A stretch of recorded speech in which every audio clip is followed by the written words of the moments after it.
Dhaka Beijing সম্পর্ক নিয়ে দিল্লির উদ্বিগ্ন হওয়ার কিছু নেই, একথা বলেছেন ডক্টর শ্রীরাধা দত্ত, ভারতীয় শিক্ষাবিদ, গবেষক এবং আন্তর্জাতিক সম্পর্ক বিশ্লেষক, যিনি দীর্ঘদিন ধরেই ভারতীয় নীতি নির্ধারণী মহল এবং বাংলাদেশ প্রসঙ্গে পরিচিত এক কণ্ঠ।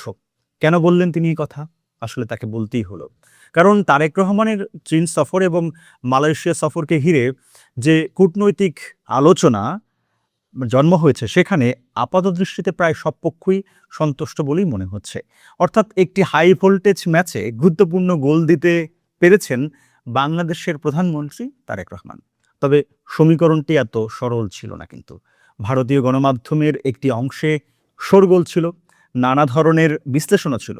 কিন্তু এখন দেখা যাচ্ছে দ্য হিন্দুর মতো পত্রিকাতেও লিখছে যে সুবিধাজনক সময়ে তারেক রহমান ভারতেও সফর করতে পারেন। অর্থাৎ নয়াদিল্লি বিষয়টিকে সংঘাতের জায়গা থেকে দেখছে, এমনটা অন্তত স্পষ্ট নয়। এদিকে শ্রীরাধা দত্ত বাংলাদেশের একটি গণমাধ্যমে যে সাক্ষাৎকার দিয়েছেন, সেখানে তিনি বলেছেন বিষয়টি নিয়ে ভারতে তেমন কোনো জনপরিসরে বিতর্ক নেই, বরং চীনের সঙ্গে বাংলাদেশের সম্পর্ককে তিনি স্বাভাবিক এবং ইতিবাচকভাবে দেখতে চাইছেন। এর মাঝেই চীনের রাষ্ট্রীয় সংবাদপত্র গ্লোবাল টাইমসের সম্পাদকীয়তে বাংলাদেশের প্রধানমন্ত্রীর চীন সফর নিয়ে কিছু ভারতীয় গণমাধ্যমের নেতিবাচক প্রতিক্রিয়াকে অপ্রয়োজনীয় এবং অযৌক্তিক বলে মন্তব্য করেছেন। তাদের বক্তব্য, বাংলাদেশ চীন সম্পর্ক কোনো তৃতীয় পক্ষের বিরুদ্ধে নয় এবং এই সম্পর্ক অন্য কোনো দেশের অবস্থান দ্বারা নির্ধারিত হওয়ার কথাও নয়।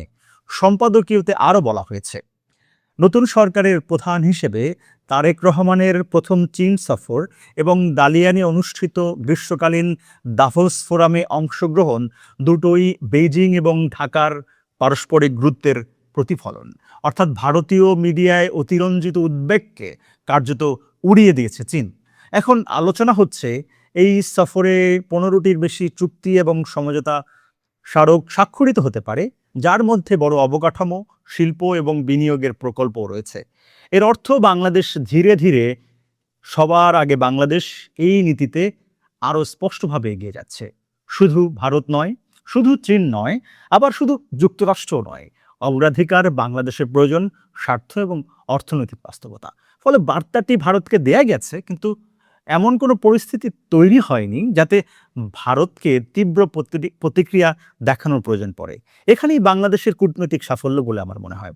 কারণ বাস্তবতাটা হলো, যুক্তরাষ্ট্র বাংলাদেশের সবচেয়ে বড় রপ্তানি বাজার, ভারত 4000 কিলোমিটারেরও বেশি সীমান্ত ভাগ করে নেয়া প্রতিবেশী এবং অন্যতম প্রধান আমদানি উৎস, আর চীন অবকাঠামো এবং বিনিয়োগের ক্ষেত্রে গুরুত্বপূর্ণ অংশীদার। ফলে কোনো এক পক্ষকে বেছে নিয়ে অন্যদের উপেক্ষা করার সুযোগ বাংলাদেশের সামনে খুবই কম, বরং ভারসাম্য রক্ষা করতেই হবে। আর এখন পর্যন্ত সেই কৌশলী প্রতিফলনই আমরা দেখছি। আরেকটি ছোট্ট বিষয় কিন্তু আমাদের দৃষ্টি কেড়েছে, তারেক রহমানকে ঘিরে তার প্রেস টিম কাজ করছে, কিন্তু সেটাকে নিয়ে একটি সমালোচনা আমরা দেখছি। বাস্তবতা হলো, মানুষের দেখার পরিসর কিন্তু আগের চেয়ে অনেক বেড়েছে। আমরা জানি সামাজিক যোগাযোগ মাধ্যমের এই যুগে শুধু তথ্য দিলেই কি মানুষ সন্তুষ্ট হয়? হয় না। তার উপস্থাপনাও দেখতে চায়, মান বিচার করে তুলনাও করে। তাই সমালোচনার জায়গাগুলো চিহ্নিত করা এবং সেইগুলো নিয়ে কাজ করা এবং আন্তর্জাতিক মানের যোগাযোগ কৌশল গড়ে তোলা এখন সময়ের দাবি। বিশ্বের বিভিন্ন দেশের সরকার এবং রাষ্ট্রপ্রধানদের সরকারি প্ল্যাটফর্মগুলো দেখলেই বোঝা যায় পেশাদারিত্ব এবং সৃজনশীলতা কতটা গুরুত্বপূর্ণ।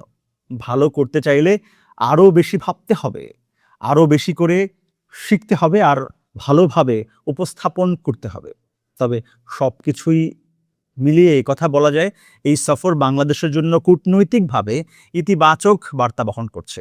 ম্যাচ এখনও শেষ হয়নি, কিন্তু গুরুত্বপূর্ণ মুহূর্তে গোলটি যে বাংলাদেশের পক্ষেই গেছে সে কথা বলতে হয়। আর সে কারণেই তারেক রহমানকে আগাম অভিনন্দন জানানো খুব বেশি একটা অযৌক্তিক হবে না বলেই আমাদের মনে হয়। সবাই ভালো থাকুন, সুস্থ থাকুন, আর নিউজ হাবের সঙ্গেও থাকুন।